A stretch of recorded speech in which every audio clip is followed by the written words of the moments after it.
चुनाव आयोग ने अपने वेबसाइट पर पिछले 1 साल के दौरान अलग अलग राजनीतिक दलों के द्वारा जो चंदे लिए गए हैं उसका पूरा ब्यौरा दिया है। हालांकि बिहार के अभी जितनी भी पार्टियां उसमें से सिर्फ 3 पार्टियों का आया है। कह सकते हैं कि चौथा और पांचवा पार्टी का भी आया है, बीजेपी और कांग्रेस का भी, लेकिन उसका हम नहीं स्टडी कर सकते हैं क्योंकि वो पूरे हिंदुस्तान के लिए चंदा मिलता है। तो हम उन पार्टियों का सिर्फ आपको आज एनालिसिस करके बताएंगे जो सिर्फ बिहार में है या फिर छिटपिट एक आध सीट कहीं और है तो है, अदरवाइज बिहार सेंट्रिक, जैसे आरजेडी हो गया, जेडीयू हो गया, एलजेपी हो गया, इस तरह की पार्टियों का।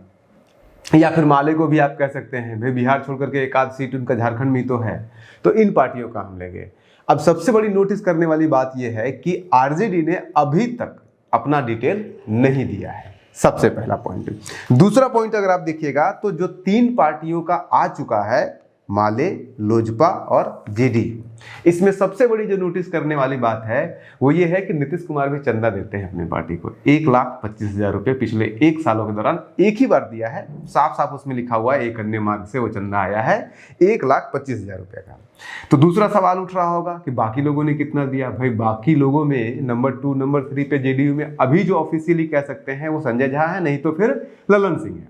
ललन सिंह ने 72,000 रुपये दिया है और संजय झा ने 54,000 रुपये दिया है। लेकिन इन सबसे ज्यादा किसी व्यक्तिगत रूप से किसी पार्टी के व्यक्ति ने जो सबसे ज्यादा चंदा दिया है जेडीयू के अंदर, उनका नाम है हरिवंश प्रसाद, हरिवंश नारायण सिंह, जो कि राज्यसभा के मेंबर है, जिनके ऊपर आरोप भी लगता है तो ये जदयू के, लेकिन काम सारा बीजेपी का करते हैं, मोदी कैंप के आदमी हैं। लोगों ने यहाँ पे तक खबर चलाई थी कि हो सकता है जदयू इनको निकाल दे पार्टी से, लेकिन सबसे ज्यादा 3,72,000 रुपये पिछले 1 सालों के दौरान चंदा उन्होंने ही दिया है। अब आइए कि जेडीयू ने टोटल कितना दिया है। टोटल अगर आप देखिएगा तो जेडीयू के पास पिछले 1 सालों के दौरान 18,69,76,000 रुपए का चंदा आया है, जो कि 2023-24 में जब इलेक्ट्रोल बॉन्ड भी मिला था उस टाइम पे 24-24.5 करोड़ सिर्फ और सिर्फ इलेक्ट्रोल बॉन्ड से जेडीयू को मिला था। तो वो सॉलिड यहाँ पे आपको नुकसान।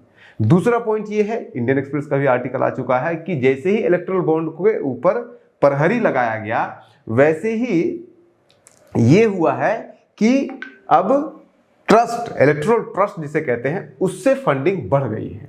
और इलेक्ट्रोल बॉन्ड और इलेक्ट्रोल ट्रस्ट, अब लोग इलेक्ट्रोल बॉन्ड क्यों नहीं दे रहे हैं? इसलिए नहीं दे रहे हैं क्योंकि इलेक्ट्रोल बॉन्ड में पता चल जाता है किस कंपनी ने कितना पैसा दिया है, लेकिन इलेक्ट्रोल ट्रस्ट में अभी भी ये पता नहीं चलता है कि कितना पैसा किस कंपनी से आया है, ये नहीं पता चलता है। तो इलेक्ट्रोल ट्रस्ट से 18,69,76,000 रुपये जेडीयू को टोटल मिला है। इसमें से 17 करोड़ अकेले सिर्फ इलेक्ट्रोल ट्रस्ट से आया है।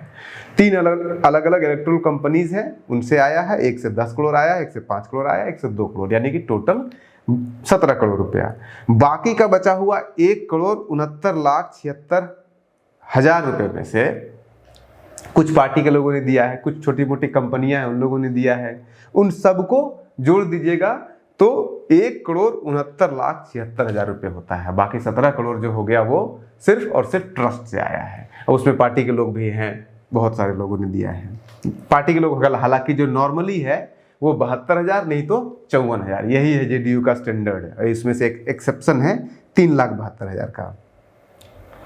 अब इसमें अगर आप बाकी पार्टियों का देखिएगा क्या हाल है। आरजेडी ने तो दिया नहीं है अभी तक, जब देगा तो हम भी बताएंगे, उसके बारे में भी बताएंगे। लेकिन बाकी पार्टियों का अगर आप देखिएगा तो एलजेपी का भी वही हाल है। हालांकि इलेक्ट्रोल ट्रस्ट से 1 रुपया भी जिस पार्टी को नहीं मिला है पैसा वो है माले।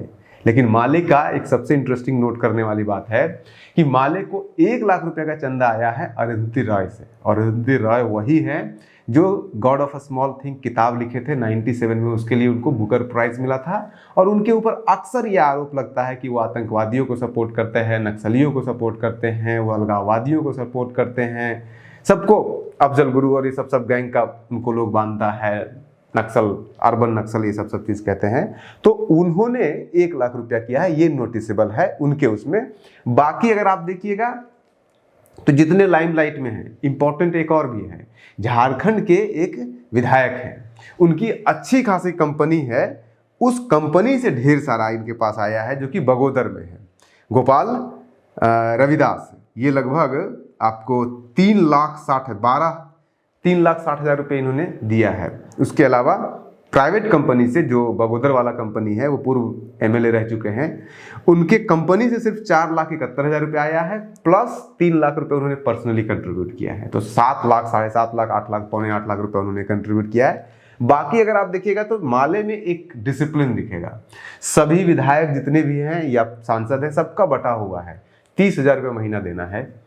तो अब उसमें भी है कि 30,000 रुपये महीना देना है, शायद पार्टी ने फिक्स कर दिया, इसलिए आप देखिएगा हर महीना 30,000 जा रहा है। जैसे गोपाल रविदास का 12 गुने 30 सीधे एकदम है, लेकिन सब लोग हर महीना नहीं दे रहा है। संदीप सौरभ एक महीना में 30,000 देते हैं, दूसरे महीना में 60,000 देते हैं, उसके बाद गायब, खत्म, डब्बा गोल। तो ऐसे हुआ है वहां पे, लेकिन एक कंसिस्टेंसी दिखेगा। 2 नोट करने वाली बात है, प्राइवेट कंपनी से उनको कुछ भी नहीं मिला है कहीं से भी। जो प्राइवेट एक कंपनी से मिला है वो एकमात्र वही है जो उनके ही एक्स विधायक जी का सारा कंपनी है वो, या फिर जो कह लीजिए होटल वगैरह, उनका एवन होटल है, उस वहां से आया है वो पैसा। अब आ जाइए एलजेपी के। एलजेपी को टोटल आया है 11,09,30,000 रुपये। अब इस 11 करोड़ में 11 करोड़ 9 लाख में से 11 करोड़ सिर्फ और सिर्फ इनको आया है इलेक्ट्रोल ट्रस्ट से, और मात्र 9,30,000 रुपये इनको आया है बाकी कंट्रीब्यूशन से, जो छोटे मोटे कंपनियों से या फिर इंडिविजुअल व्यक्तिगत रूप से जो आता है वो मात्र 9,30,000 आया है। और इनके 6-5 सांसद हैं, अब विधायक हो गए हैं, पहले चलिए विधायक नहीं था, लेकिन 6 सांसद में से मात्र एक मनोज भारती ने सिर्फ 25,000 रुपया दिया है, बाकी किसी ने कुछ नहीं दिया है। तो इस तरह का कंट्रीब्यूट करने में सबसे बुरी हालत किसी की है तो वह है लोजपा की। लेकिन ट्रस्ट लेने में सोचिए कि जेडीयू इतनी बड़ी पार्टी है, उसको मिला है 17 करोड़ रुपया और इनको 11 करोड़ रुपया मिल गया है सिर्फ ट्रस्ट से, इलेक्टोरल ट्रस्ट जिसे कहते हैं। और इलेक्टोरल ट्रस्ट में इसीलिए लोग अब प्रेफर कर रहे हैं क्योंकि इलेक्टोरल ट्रस्ट में पता नहीं चलेगा कि किस कंपनी से किस पार्टी ने लिया है। 2 जारी हो रहा है इलेक्टोरल ट्रस्ट का कि इलेक्टोरल ट्रस्ट क्या होता है कि मैंने एक इलेक्टोरल ट्रस्ट बनाया जो कि एक कंपनी की तरह है, मैंने बना लिया इलेक्टोरल ट्रस्ट, जितनी भी कंपनियां हैं मुझे कंट्रीब्यूट चंदा देगी और मैं फिर अपनी कंपनी के इलेक्टोरल ट्रस्ट के नाम से मैं किसी भी पार्टी को कितना दे सकता हूं। तो देने वाले को पता है कि मुझे कितना दिया है किसने, लेकिन लेने वाले को नहीं पता है कि कहां से आया है पैसा। जैसे कि आपने मुझे 10 लाख रुपए दिया और भी लोगों ने 10 लाख रुपया दिया और वो सब जो जोड़ करके और किसी एक पार्टी को उसमें से 50 लाख रुपया दे दिया। तो आपको पता है कि आपने 10 लाख रुपया मुझे दिया है, लेकिन आपको ये नहीं पता है कि वो आपका 10 लाख किस पार्टी को गया है। यही है इलेक्टोरल ट्रस्ट है। और लोगों को भी नहीं पता चलेगा कि किस कंपनी, जैसे पहले होता था इलेक्टोरल बॉन्ड में सुप्रीम कोर्ट के इंटरवेंशन के बाद ये हुआ था कि नहीं आपको बताना पड़ेगा, और फिर पूरा लिस्ट जारी हुआ था और उसमें पता चल गया था कि इस कंपनी ने जेडीयू को दिया। जैसे कि आपको सिंगला प्राइवेट लिमिटेड का हुआ था, जो सारा उसका ब्रिज वगैरह गिरा था, उसने जेडीयू को बहुत पैसे दिए थे, तो लोगों को एक्सपोज हो गया था। इस बार ये नहीं हो पा रहा है। हालांकि जेडीयू का भी देखिएगा तो जो सबसे ज़्यादा किसी एक कंपनी ने जेडीयू को चंदा दिया है तो वो दिया है अमूल इंडस्ट्रीज ने, वो 25 लाख रुपए का, एक बार 10 लाख है, एक बार 15 लाख है, जो इंडिविजुअल कंपनी की तरफ से गया है, ट्रस्ट की तरफ से नहीं। इलेक्ट्रोल ट्रस्ट की तरफ से कितना गया है, कहाँ से गया है, तो किसी को नहीं पता है। सीधे सिर्फ ये है कि 17 करोड़ रुपया आया है। तो ये है इलेक्ट्रोल ट्रस्ट का मामला और ये है कंट्रीब्यूशन का मामला। सवाल खड़ा कीजिए कि आरजेडी ने अभी तक क्यों नहीं दिया है, क्योंकि ये तो 2024-25 का है। मार्च में के बाद अक्टूबर में ही जमा कर दिया है आरजेडी, बीजेपी, इसने जेडीयू ने अक्टूबर में ही जमा कर दिया है, तो अभी तक क्यों नहीं आया है। आप बने रहिए न्यूज़ हंटर के साथ। नमस्कार।